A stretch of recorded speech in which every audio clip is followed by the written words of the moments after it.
ये आदमी पंजा लड़ाने की ऐसी खतरनाक ट्रेनिंग करता है कि इसे हराना तो दूर को इसके हाथ को हिला तक नहीं पाता। लेकिन क्या वो दुनिया के सबसे खतरनाक खिलाड़ियों का मुकाबला कर पाएगा? जानने के लिए देखिए हमारी आज की कहानी। कहानी की शुरुआत होती है मार्क नाम के एक आदमी से जो कोरिया में पंजा लड़ाया करता था, लेकिन आजकल वो अमेरिका के क्लब में गार्ड की नौकरी कर रहा था। एक दिन उसका पुराना दोस्त किम उससे मिलने आया और उसे पंजा लड़ाने के मुकाबले में हिस्सा लेने के लिए मनाने लगा। मार्क को इसमें कोई दिलचस्पी नहीं थी, लेकिन किम ने उसे जैसे तैसे मना ही लिया। फिर वो दोनों मुकाबले की जगह गए जहां लोग खिलाड़ियों पर सट्टा लगा रहे थे। जिस खिलाड़ी से मार्क का मुकाबला होना था वो अब तक के सारे मैच जीता था, इसलिए मार्क पर कोई भी सट्टा लगाने को राजी नहीं था। जल्द ही मैच शुरू हुआ और वो खिलाड़ी काफी जद्दोजहद के बाद भी मार्क का हाथ हिला तक नहीं पाया। मार्क ने चुटकियों में मुकाबला जीत लिया और किम ने भी काफी पैसे कमाए, लेकिन अब उस खिलाड़ी ने अपनी हार मानने से इनकार कर दिया।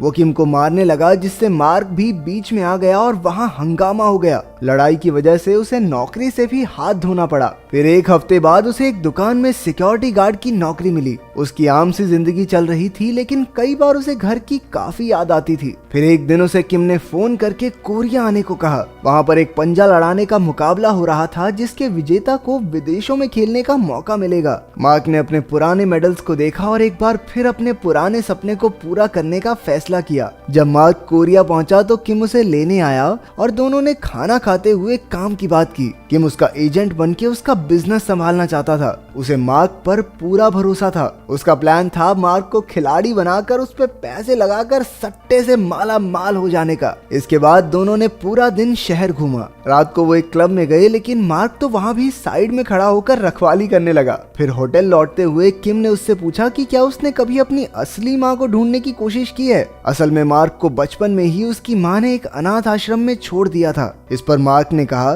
देख, जो लोग मुझे छोड़ गए मुझे उनसे मिलने में कोई इंटरेस्ट नहीं है। इसके बाद किम ने उसे होटल में छोड़ दिया। वहाँ मार्क ने जिंदगी में पहली बार एक उछलता हुआ बेड देखा। उस कमरे में किम की तरफ से एक तोहफा भी था। डब्बे में एक फोन निकला जिसमें उसकी असली माँ का पता था। उधर किम यो नाम के एक बेहद अमीर गुंडे से मिला और मार्क पर पैसे लगाने को कहा। पहले तो उसे बिना इजाजत के यो से बात करने के लिए उल्टा लटका दिया गया, लेकिन जब यो ने मार्क की वीडियो देखी तो वो उस पर पैसे लगाने को राजी हो गया। हालांकि उसकी एक शर्त थी कि मार्क को उसके ऑर्डर के मुताबिक हारना या जीतना होगा। अगली सुबह मार्क फोन के नक्शे के मुताबिक उस पते पर पहुंच गया। दरवाजा खटखटाने से पहले उसे दो बच्चे मिले जो उसका भारी भरकम शरीर देखकर उसे राक्षस समझ बैठे। बच्चे उससे डर ना जाएं, इसलिए वो बिना कुछ कहे वहां से चला गया। उन बच्चों ने फिर अपनी माँ सुमी को इस अजीब आदमी के बारे में बताया। उन्होंने खिड़की से देखा कि मार्क वापस जा रहा था। सुमी कपड़े की एक दुकान चलाती थी जो काफी घाटे में चल रही थी। उसे गैंगस्टर यो के भी काफी पैसे लौटाने थे,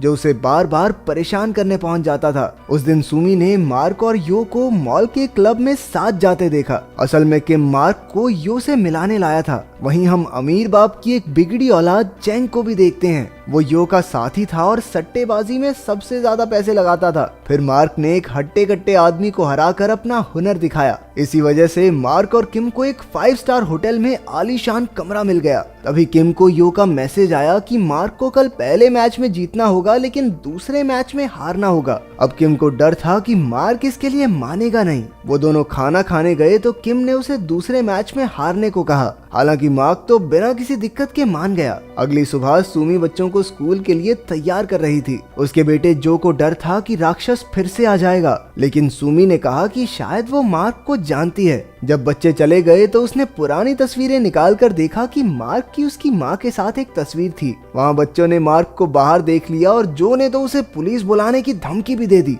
मैं पुलिस बुला लूंगा, फिर वो आपकी हड्डी पसली तोड़ेगी, देख लेना आप। फिर हम देखते हैं कि यो ने कोरिया के सबसे तगड़े पंजा खिलाड़ी कॉम्बो को बुलाया था ताकि मार्क की काबिलियत परखी जा सके। लोगों की खचाखच भीड़ थी और मार्क ने आसानी से 7 फुट के हाथी जैसे आदमी को पहले मैच में हरा दिया। इससे कॉम्बो भी काफी प्रभावित हुआ। सुमी भी वहाँ मार्क को देखने आई थी। ब्रेक के वक्त यो उस पर जबरदस्ती करने लगा क्योंकि सुमी ने उसके पैसे नहीं लौटाए थे। मार्क ने भी ये सब देखा और जब दूसरा मैच शुरू हुआ तो वो जानबूझकर जीत गया ताकि यो को नीचा दिखा सके। जब यो अपनी धौंस जमाने लगा तो मार्क ने उसे धक्का दे दिया। किम बेचारा मार्क और यो दोनों को शांत करने में लग गया। उसे पता चला कि ये सब सूमी की वजह से हुआ तो वो अगले दिन सूमी से मिलने गया। तभी यो भी वहां आ पहुंचा और किम की धुलाई कर दी। अचानक मार्क बीच में आ गया और यो के मुस्टंडों से अकेला भिड़ गया। कुछ देर बाद पुलिस आई और मार्क और किम को गिरफ्तार करके ले गई। मार्क को छुड़ाने के लिए उसकी आईडी की जरूरत थी, लेकिन उसका बैग और पासपोर्ट तो पिछले मैच में ही खो गया था। इसके बाद उसने पुलिस वालों से पंजा लड़ाकर साबित किया कि वो सच में एक खिलाड़ी है, लेकिन उन्होंने फिर भी उसे जाने नहीं दिया। तभी सूमी वहां आ पहुंची। न जाने कैसे उसे मार्क का पासपोर्ट मिल गया था। तब पता चला कि सूमी मार्क की सौतेली बहन है और उसकी माँ दरअसल 1 साल पहले गुजर गई थी। ये सुनकर मार्क का दिल टूट गया। बच्चों ने भी उसे घर आकर रहने को कहा। मामू मामू हमारे साथ घर चलो ना मामू। सूमी की बेटी जून ही उससे खेलती थी और बेटा जून हुआंग उससे काफी बातें करता। वहीं घर के बाहर कुछ आवारा लड़के सिगरेट पी रहे थे। सूमी के मना करने के बाद भी वो नहीं गए, लेकिन जैसे ही मार्क उनके सामने आया तो सब दुम दबाकर भाग गए। अगले दिन यो के आदमी सूमी से पैसे वसूलने आए। उसी वक्त मार्क घर से जा रहा था ताकि वो सूमी पर बोझ न बने। उसने गुंडों को भी भगा दिया, लेकिन फिर उसने वहीं रुकने का फैसला किया। अगले कुछ दिन तक पूरे परिवार ने मिलकर बढ़िया खाना खाया, घूमे फिरे और मजे किए। सूमी के लिए काम के साथ बच्चे संभालना काफी मुश्किल था। उसका पूरा घर कपड़ों से भरा हुआ था। एक दिन उसने घर आकर देखा कि सब कुछ एकदम साफ हो चुका है। ऊपर से मार्क बच्चों की देखभाल भी बहुत अच्छे से करता था। दूसरी ओर किम गरीबी के दिन काट रहा था। तभी मार्क को बच्चों के साथ देखकर उसे आइडिया आया कि क्यों ना मार्क की दुख भरी कहानी दिखाकर थोड़े पैसे कमा लिए जाएं। मार्क भी इसके लिए मान गया। इसके बाद मार्क अपने परिवार के साथ बाहर जा रहा था। रास्ते में उसने कॉम्बो को खेलते देखा। मार्क ने उसे चुनौती दी और जीत कर सबका चहेता बन गया। कुछ ही हफ्तों बाद उसके दुख भरे बचपन और मुश्किलों की कहानी पूरे देश में फैल गई। ये इतनी मशहूर हुई कि मार्क और किम ने अच्छे खासे पैसे कमा लिए। अब बच्चे मार्क को अपना हीरो समझने लगे। एक दिन स्कूल जाते हुए उन्होंने एक औरत को मार्क की बुराई करते सुना। बदले में जूही ने कह दिया, मेरे मामू ना बहुत जबरदस्त खिलाड़ी हैं। चुप हो जा बुढ़िया, नहीं तो तेरे बाल गंजे कर दूंगी। मार्क ने उसे वादा किया कि वो देश का सबसे बड़ा मुकाबला जीत कर दिखाएगा। फिर हम देखते हैं किम के पिता को, जो बूढ़ा होने के बावजूद काफी मेहनत करता था। किम इतने पैसे इसलिए कमाना चाहता था ताकि वो अपने पिता को एक अच्छी जिंदगी दे सके। एक दिन मार्क को जून हुआंग ने वो ईमेल्स दिखाए जो मार्क की माँ हर रोज लिखा करती थी। दरअसल उसे इस बात का बहुत पछतावा था कि उसने अपने बेटे मार्क को अनाथ आश्रम भेज दिया।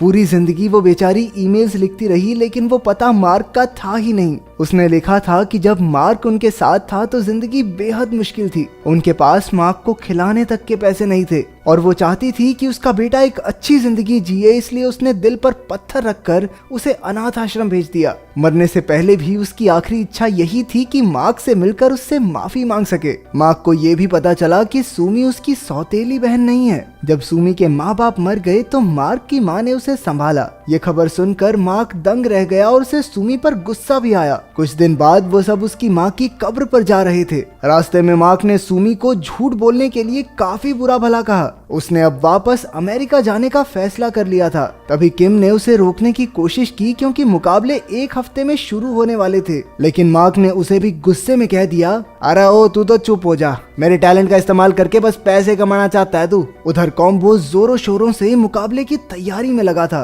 गैंगस्टर यो ने भी केन नाम के एक मुस्टंडे को तैयार किया था। केन ने आज तक जितने भी लोगों से पंजा लड़ाया सबकी बेरहमी से हड्डियां तोड़ डाली। मार्क भी टूर्नामेंट से पहले अपनी तैयारी में कोई कमी नहीं छोड़ रहा था। आखिरकार मुकाबले का दिन आ गया। बच्चे घर पर थे जब उन्होंने देखा कि वो मार्क को उसका मेडल लौटाना भूल गए। वो दोनों तुरंत बस पकड़ के मुकाबले की जगह पहुंच गए। कुछ देर बाद सूमी को ये खबर मिली तो वो भी बच्चों के पास भागी। इसके बाद मुकाबला शुरू हुआ। केन, मार्क और कॉम्बो तीनों अलग अलग ग्रुप्स में थे। उन्होंने अपने ग्रुप में हर किसी को हरा दिया और सेमीफाइनल तक पहुंच गए। केन ने तो बेरहमी से कई हाथ तोड़े और फाइनल में पहुंच गया। करोड़पति चेंग और उसके आदमियों ने अपना सारा पैसा केन पर लगा दिया, लेकिन मार्क का हुनर देखकर उन्हें लगा कि कहीं उनके पैसे डूब न जाएं। इसलिए चेंग ने यो को धमकाकर कहा कि किसी भी तरह केन को जिताए। फिर यो ने किम को $2 लाख देकर कहा कि मार्क को सेमीफाइनल्स में कॉम्बो से हारना होगा। हमेशा की तरह किम की जीभ लपलपाई तो उसने पैसे ले लिए और सीधा मार्क के पास पहुंच गया, लेकिन मार्क ने हारने से साफ इनकार कर दिया। किम ने कहा कि इन पैसों से उसकी पूरी जिंदगी बदल सकती है, लेकिन मार्क के लिए अपनी भांजी से किया हुआ वादा कहीं बढ़कर था।